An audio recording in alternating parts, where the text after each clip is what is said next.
Bonjour. Alors, je vous montre comment on fait pour réparer une bougie cassée. Moi, j'ai une Clio DCI phase 2 type 2. Et en serrant pour la première fois les bougies de préchauffage, que l'on peut voir ici, j'ai cassé la bougie parce qu'en fait, elle se serre à 20 Nm exactement. Ce qui est à peu près 4 ou 5 fois moins que les bougies normales pour les voitures essence. Donc j'étais pas préparé, j'ai cassé la bougie. Donc ce qu'il faut faire pour pouvoir la démonter, en fait, c'est enfoncer ce qu'on appelle ce que moi j'appelle un tire-gauche. En fait, c'est on trouve ça à Leclerc Loto pour 5 euros et ça permet d'enfoncer un espèce de tire-fort à l'intérieur de la bougie lorsqu'elle est dégagée.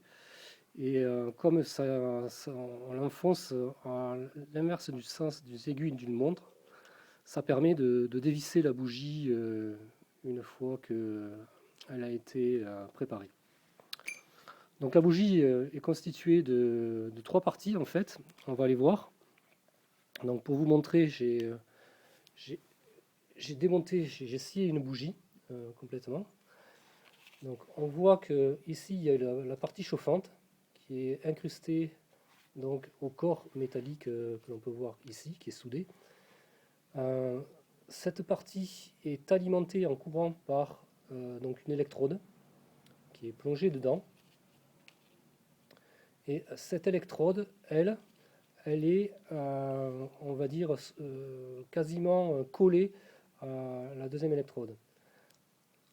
Ensuite, vous avez donc un boulon donc, qui sert à maintenir l'électrode dans la bougie. Et au-dessus de ce boulon, vous avez donc le haut de la bougie où l'on vient brancher électriquement la tête électrique qui sert à alimenter la bougie. Donc le but en fait c'est de sortir toute cette partie qui est l'électrode de la bougie pour pouvoir enfoncer donc un tourne-gauche ou un tire-fort, je ne sais pas exactement comment on l'appelle, à l'intérieur pour pouvoir après tourner cette bougie et la dévisser de son logement. Donc pour ce faire, en fait, ce qu'il faut faire, il faut d'abord démonter la bougie par l'intermédiaire d'une pince étau que l'on va bloquer sur le haut de la bougie, même lorsqu'elle est cassée là, vous voyez ici. Voilà. Moi, je vous conseille une pince étau de type Facom, comme celle-ci. Même si elles coûtent assez cher, elles sont très performantes. Et ça permet de casser le haut de la bougie. Une fois que le haut de la bougie est cassé, vous allez pouvoir sortir donc cet écrou et sortir la rondelle de l'écrou.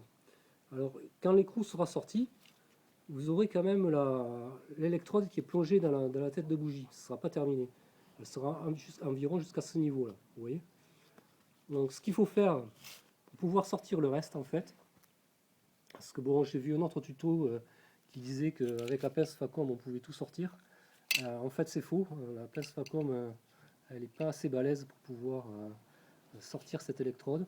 Donc ce qu'il faut faire c'est on prend une lampe à gaz, vous voyez, qui sert à... C'est un espèce de chalumeau hein, avec de l'étain et comment on appelle ça, et cuivre, étain cuivre, c'est pour souder, on s'en sert pour souder, pour faire de la plomberie. Donc ce que l'on fait, on remonte donc l'écrou sur l'électrode et à l'intérieur on met de la pâte décapante et on chauffe l'écrou par l'intermédiaire de la lampe à gaz et on vient souder à l'étain cuivre à l'intérieur. Donc ça vient souder donc l'électrode que l'on voit là à l'écrou de la bougie Et une fois que ceci est fait, carrément, vous prenez votre nuclé à bougie et vous venez dévisser cette électrode sur le reste de la bougie. Et donc si vous avez du bol, donc la bougie va venir automatiquement. Et sinon, en fait, vous aurez sorti donc l'électrode de la bougie. Donc en clair, il ne va vous rester qu'un tube planté dans le moteur, comme ça, qui sera vide. Et dans ce tube, donc, on enfonce le tourne-gauche. Voilà, ici, pour pouvoir dévisser la bougie de cette manière-là. Donc ensuite, en ce qui concerne le tourne-gauche, vous voyez, il ne faut pas choisir n'importe lequel, parce que si vous prenez trop petit, en fait, il risque de casser. Si vous prenez trop gros, il ne va pas s'enfoncer correctement. Et il faut que la tête du tourne-gauche, que vous voyez ici, corresponde donc à une bague intermédiaire, donc, qui viendra se loger dans le tourne-gauche. Alors là, la bague, je ne sais pas où je l'ai mise, mais ça ressemble à ça, vous voyez, voilà. Donc c'est une simple douille en fait. C'est une douille pour démonter donc des écrous, dans lequel vous allez enfoncer le tourne-gauche, de la bonne dimension du tourne-gauche.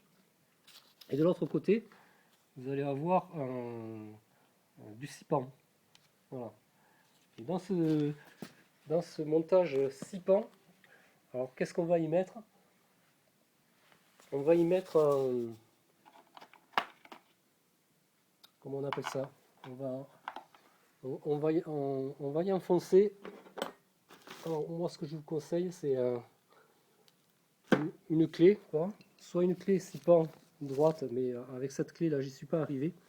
Il a fallu que j'utilise les grands moyens et que je trouve donc la clé six-pan correspondante. Vous voyez, alors c'est pas celle-là, c'est celle-là. Voilà. Dans laquelle j'ai enfoncé un raccord de douille, voilà, et avec la clé au-dessus. Vous voyez, la dimension de la clé quand même est assez conséquente.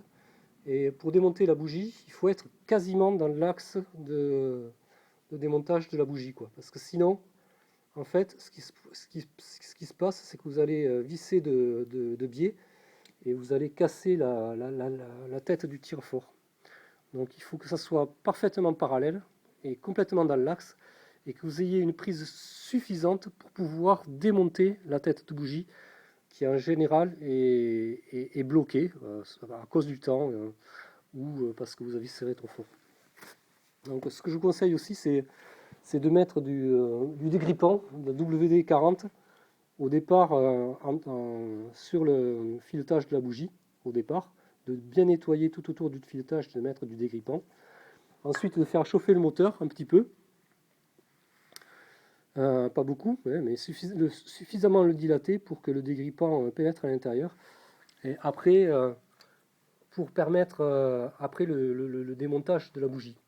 Voilà, avec ce système où tout reste dans l'axe. Et après, avec une grosse clé, ça vous permet de forcer, de démonter la bougie.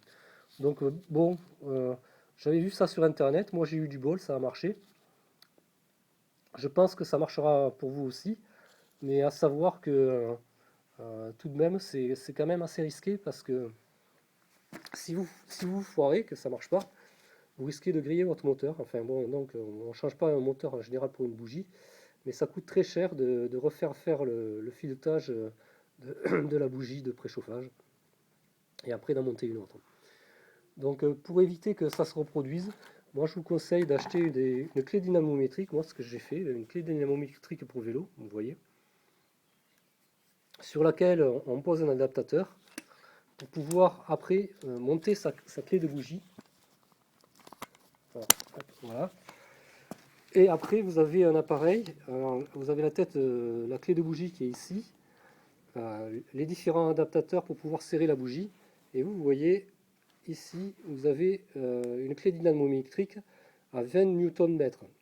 C'est-à-dire que en fait, c'est une clé torque qui peut serrer des boulons avec une précision de 2 à 25 Nm. Voilà. Ce qui n'est pas le cas des clés dynamo courantes du marché qui servent à démonter des boulons de camion et donc où c'est plutôt en kilonewton que l'on règle la clé dynamo. Donc ça, ce sont des clés dynamométriques pour vélo que l'on trouve sur internet à 35 euros. Je vous conseille de faire l'achat pour vous éviter de casser la bougie lors du démontage, lors du montage de celle-ci dans votre voiture. Voilà, j'espère que cela pourra vous aider. En vous remerciant de votre écoute.